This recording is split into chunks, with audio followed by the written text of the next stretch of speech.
But first, ice sculpture. It's one of the more unusual hobbies, and a master can bring ice to life. But how do artists turn blocks of ice into these amazing sculptures?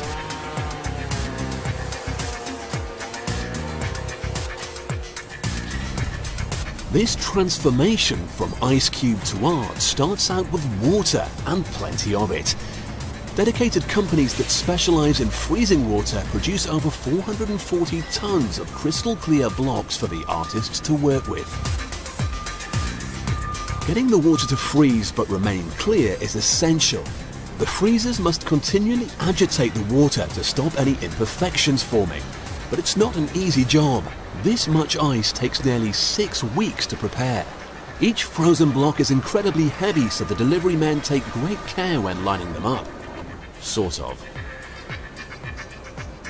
Ice sculpting is popular wherever there are cold winters, and events like these attract sculptors from China, Norway and the USA. Each team has to carefully align their blocks before they can get to work. There's a lot of competition among artists to produce an outstanding original.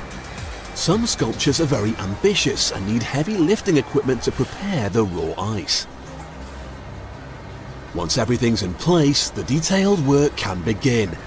A variety of tools are used, from small saws for tiny windows in this castle to chainsaws for carving the larger blocks.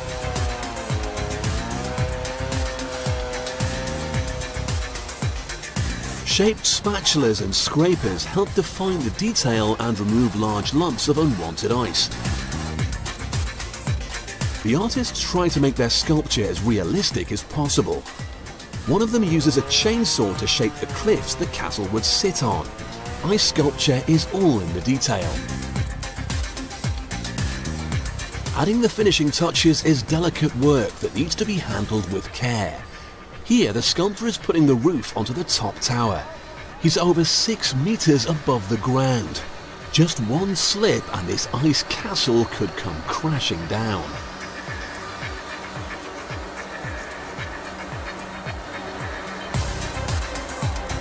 Once he's got it in place, he checks its level and pulls out his water pistol.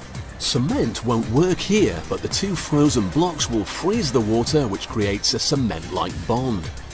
So what started out as a pile of ice cubes has been transformed into the Castle Neuschwanstein in Germany, King Ludwig II's fairy tale Bavarian castle. Sometimes, to add a piece to your sculpture, you need to iron it.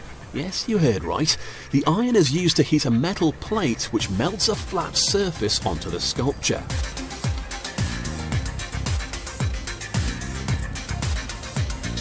The extra block is then put in place and water is used once again to create a solid bond between the two.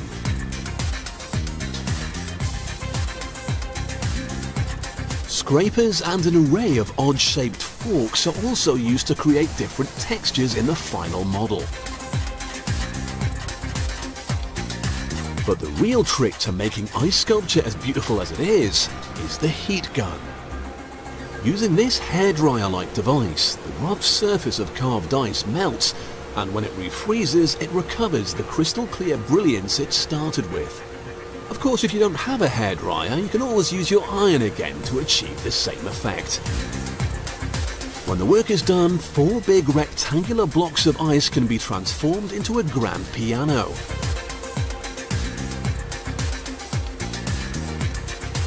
For a finishing touch, the artists use coloured lights to highlight different details and show the clarity and quality of their work. Some of which is even interactive, like this enormous ice slide, which actually works. Chilled thrills, the frozen fascination that is ice sculpture.